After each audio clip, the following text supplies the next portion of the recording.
बिहार में जातीय तनाव कई इलाकों में देखने को मिल रहा है। अब जैसे मैं आपको शुरुआत में एक वीडियो दिखाता हूं और इससे आपको यह पता चलेगा कि नेताओं का डर क्या होता है। एक छोटा सा वीडियो और एक छोटा सा बयान। मंच पर पप्पू यादव और तेजस्वी यादव, और आप ये देखिएगा कि कैसे दोनों अलग अलग पार्टी के, याद रखिएगा, और निर्दलीय सांसद हैं पप्पू यादव। अभी इन्होंने कहा था, एक जगह ये भी बयान दिया था, निर्दलीय सांसद बनना ईश्वर के बस की बात भी नहीं है, मैं निर्दलीय सांसद जीत करके आया हूं। कांग्रेस पार्टी में के हैं वैसे, और दूसरी तरफ तेजस्वी यादव। दोनों के बीच में तनातनी, लालू परिवार, पप्पू यादव की हिस्ट्री, ये सब कुछ आप जानते हैं। इनको टिकट नहीं देने दिया था, लेकिन फिर भी चुनाव के बीच दोनों के संबंध कुछ सुधरे तो एक मंच पर भी आ गए। अब मंच है तेजस्वी का, लेकिन मंच संचालन कर रहे हैं पप्पू यादव। और पप्पू यादव कहते क्या हैं इससे, यह सबसे इंपॉर्टेंट है। माइक हाथ में लेकर सारी कमांड पप्पू यादव दे रहे हैं, और बगल में महागठबंधन के main leader, CM face Tejashwi Yadav खड़े हैं और पप्पू यादव को बोलने दे रहे हैं। पूर्णिया का वीडियो है, जगह पप्पू यादव की थी, सांसद हैं वहां से, एक साथ ही प्रचार करने के लिए पहुंचे थे। आपको मालूम होगा, पहले भी एक बार एक ऐसा मौका आया था, हालांकि इस चुनाव में तो तेजस्वी यादव ने वो सब कुछ भूले बिसरे दिनों की बातें बना दी। उनको ऐसा लगता था कि हमारे जो समर्थक हैं वो कहीं उनकी छवि कुछ दादागिरी टाइप या उद्दंड वाली छवि ना बने लोगों के मन में। तो इन्होंने एक वक्त तो ये भी ऐलान किया था कि कोई सर पर जो है ऐसा अपना साफा नहीं लपेटेगा, गमछा नहीं लपेटेगा, ये अच्छा नहीं लगता, इससे लोगों को लगता है ये गुंडागर्दी करने वाले लोग हैं। ऐसा इन्होंने एक बार फरमान निकाला था, लेकिन फिर बाद में वो सब आई गई बात हो गई। पप्पू यादव को वो बात याद रह गई, और पप्पू यादव कह रहे हैं मंच से, इन कह रहे हैं ये सर पे मत बांधो, ये सब अच्छा नहीं लगता है। ये किसको अच्छा नहीं लगता?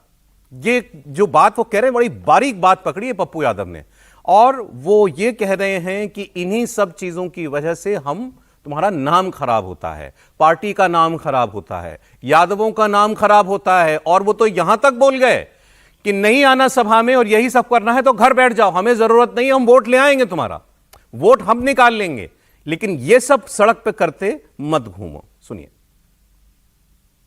यही चलते वोट घटे, ये पगड़ी खोलो, खोलिए पगड़ी, मोटरसाइकिल लेके हुरूर बैठिए चुपचाप। तेजस्वी यादव जिंदाबाद, नारा उसको हटाओ। देखिए मेरी, सुनो बेटा, ताली बजने दीजिए, उसको आने दीजिए चुपचाप। आप लोग पगड़ी तगड़ी माथा में पहुंच पा रही है, हमको पसंद नहीं सब। मैं आग्रह करता हूं यादव के बच्चों से, आप लोग बैठे रहिए घर में, वोट ले लेंगे हम लोग, आप लोग मत निकलिए, बैठ जाइए, बैठ जाइए। इसके अलावा और बहुत सी घटनाएं जो हैं वो जुड़ती हैं, जो कुछ पप्पू यादव और ये जो घटना यहां हुई। अब उनके यादव इसमें कौन लेके आए? पप्पू यादव लेके आए। यादव के बच्चों से कह रहा हूं घर बैठ जाओ, निकाली मोटरसाइकिल, गुड़ गुड़ निकल गए। ये सब नहीं चाहिए हमको, इसी सबसे वोट बंटता है, इसका मतलब भी समझेंगे। लेकिन क्या हुआ ऐसा वहां पर कि पप्पू यादव को ये कहना पड़ा? त्रिपाठी जी। नहीं, देखिए, मुझे तो ये मतलब जैसे कहा जाता है ना कि आप कुछ मन में आपके इतने गहरे हैं कि आप प्रयास करते हैं लेकिन फिर वो उबल कर बाहर आ जाता है। तो पप्पू जी इतना अपमानित हुए हैं लालू यादव, तेजस्वी यादव से। अब उनको ये जिस अंदाज में याद दिलाना है, ये सोचिए, अभी भाई प्रचार खत्म हो जाएगा, 11 को वोटिंग है, वोटिंग से ठीक पहले आप क्या याद दिला रहे हैं? गुंडागर्दी, आपकी वजह से वोट बढ़ जाता है। तो क्यों वोट बढ़ता है? वोट इसलिए बढ़ता है क्योंकि एक माना जाता है कि यादव वहां संपन्न हैं, समृद्ध हैं, लाठी भी लालू जी ने उनके हाथ में दे दी है, यानी शक्ति दे दी है, उसको अलग संदर्भ में देखते हैं। तो उसकी वजह से जो दूसरी जातियां हैं उनको थोड़ा डर लगता है, उनको लगता है कि अरे यार, ये अगर सत्ता में आ गया तो खतरनाक हो जाए। ये दूसरी जातियों के वोट बंटने की डर दिखा। हाँ बिल्कुल। तो अब सवाल यह है कि ऐसे समय में जब पिछले कुछ समय से जंगल राज को लेकर वो राष्ट्रीय जनता दल प्रत्याशी के मंच पे कि अभी तुम हमको गंवार कहोगी, जब कट्टा लेके निकलेंगे तो रंगदार कहोगी, मतलब कई बार लगता है सचमुच, हम भी यूपी के हैं और सब बिहार के ढेर सारे मित्र हैं, लेकिन कई बार लगता है कि बिहार मतलब अभी और समझना है। और वही समझ है जिसको बार बार लोग कहते हैं कि 20 साल बाद भी आप जंगल राज चिल्ला रहे हैं। यही है ना भाई। अब हम लोग यहां से कह सकते हैं अरे क्या तमाशा हुआ है, अरे ये लालू जी का समय चला गया, 20 साल से नहीं है, फिर भी आप जंगल राज चिल्ला रहे हैं।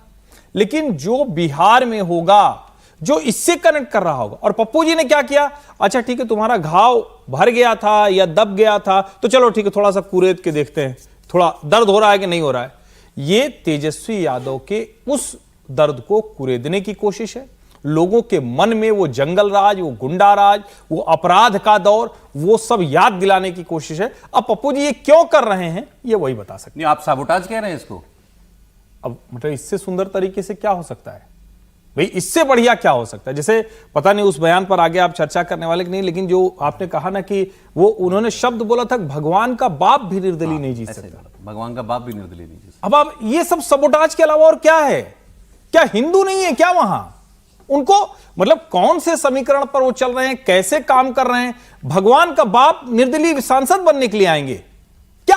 कौन सी बात ये करना चाह रहे हैं? ठीक है। और जब ये बात वो करते हैं तो किसको हिट कर रहे हैं, कहां हिट कर रहे हैं, वो लोगों को समझ में। अब जो इन्होंने बात पप्पू यादव ने कही, चलें अब ये डेलिबरेट था, जैसा उनको त्रिपाठी जी ने कहा कि तो जानबूझकर तेजस्वी यादव को अंडरमाइन करना या दुखती कमजोर नस पर हाथ रख दिया पप्पू यादव ने, कि इसी सबसे लोग डरते हैं और फिर और लोग नहीं जुड़ पाते मुस्लिम यादव के अलावा तेजस्वी यादव के नाम पर, लालू यादव के नाम पर।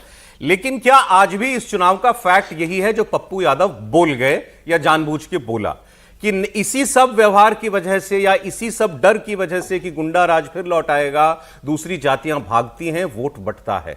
इस चुनाव में भी क्या वही हुआ है और कल भी वही होने वाला है? सर देखिए, पप्पू यादव के मन में वो गलत इंटेंशन से नहीं बोल रहे हैं।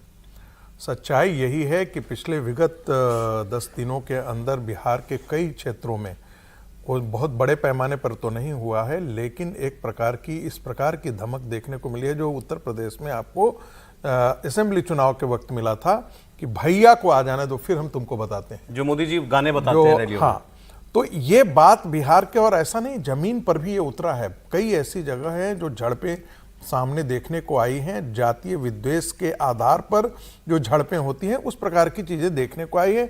औरंगाबाद जिला में देखने को आई है, गया में जिला में देखने आई है, सहरसा के अंदर देखने को मिला है। तो कई ऐसी जगहों पर इस प्रकार की चिटपुट की घटनाएं देखने को आई हैं। और वो जो कहते हैं ना कि आ जाने दो फिर हम बताते हैं, मुझे लगता है कि रैली में जो आए होंगे और जिस प्रकार से वो आक्रामक तरीके से वो प्रचार कर रहे होंगे, उसको जो है उन्होंने, पप्पू यादव ने देखा होगा कि और बताया जो बिहार की सच्चाई है कि झगड़ा कौन है। आप यदि 2001 का आप आंकड़ा देखेंगे, पंचायती राज चुनाव का आंकड़ा देखेंगे, तो 2001 के बाद जितने भी चुनाव हुए हैं पंचायत में, जितने दलित हैं वे सारे पंचायत समिति, जिला समिति के अंतर्गत जो है वो सवर्णों के साथ गठबंधन कर लेते हैं और यादवों को हराने की कोशिश करते हैं जी। तो ये इसी का नतीजा था कि आप 2005 का जो परिणाम आपको विधानसभा में दिखा था, वो सवर्ण और दलित एकजुट होकर के, इकट्ठा होकर के लालू प्रसाद यादव के खिलाफ वोट किया था। ठीक है, ये चीजें आज भी डराती हैं लोगों को, और बार बार जंगल राज की वो जो तस्वीर होकर के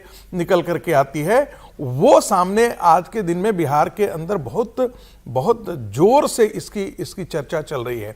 मुझे लगता है कि तेजस्वी की सभा में पप्पू यादव ने कहा तो इसी बात के कहा कि देखिए दूसरे चरण का चुनाव सामने है, और यदि इस प्रकार का एग्रेशन और यदि यादव समाज की तरफ से निकल करके आता है तो स्वाभाविक है कि काउंटर पोलराइजेशन बिहार के अंदर है। और ऐसे भी अनंत सिंह के बाद दुलारचंद की शव यात्रा में जिस प्रकार से गाली गलौज और ये एक जाति विशेष को लेकर के हुआ, वो भी एक पोलराइजेशन हुआ। उससे भी लोग कह रहे थे, आरजेडी के लोग कह रहे थे कि होना चाहिए था, लेकिन इस प्रकार की चीजें ओपनली में नहीं करनी चाहिए थी। तेजस्वी ने क्या किया कि लालू प्रसाद यादव की राजनीति से अलग हट करके सवर्णों को भी अपने साथ लेने की कोशिश की। लेकिन नेतृत्व की सोच में बदलाव तो आया है, लेकिन जमीन पर उसके कार्यकर्ता के मन में कोई बदलाव आया है मुझे नहीं लगता है, और यही कारण है, उसी की ओर इशारा उन्होंने पप्पू यादव। मैं आपको बाकी जो घटनाएं हुई हैं, हत्या भी हुई है, वो सारी घटनाएं मैं बताऊंगा, लेकिन चूंकि अभी हम बात ये कर रहे थे कि क्या बाकी जातियां छिटक रही हैं एक बार फिर महागठबंधन से, लालू यादव या जंगल राज के डर से। इस पीछे मुकेश साहनी जी का कल एक ट्वीट आया। अब मुकेश साहनी जी को लेकर क्या कॉन्स्पिरेसी थ्योरी चल रही है कि ये इनको पता चल गया कि इस बार महागठबंधन इस बार भी जो है चुनाव में कोई तीर नहीं चला पाने वाला, और तीर ही चल रहा है, मतलब जेडीयू चल रही है और बीजेपी चल रही है। तो ये शायद पाला पलट रहे हैं या ये संपर्क में आ गए हैं एनडीए के, ऐसा हम भी सुन रहे थे। कुछ लोग बिहार में जो गए थे वो ऐसी बातें करने लगे थे। तो उन्होंने पोस्ट किया, अरे ओ दिल जलों, पहले राउंड के मतदान में जब हवा टाइट हो गई तो अब ख्याली पुलाव पकाने बैठे हो। याद रखो, मुकेश सहनी वचन का पक्का है, और जब तक तेजस्वी यादव को मुख्यमंत्री नहीं बना देगा और भाजपा को पटखनी नहीं देगा, तब तक चैन से बैठने वाला नहीं है। और हां, 14 तारीख के बाद जीत के जश्न में माछ भात के भोज में जरूर आना। इस बार प्लेट भी वीआईपी होगी।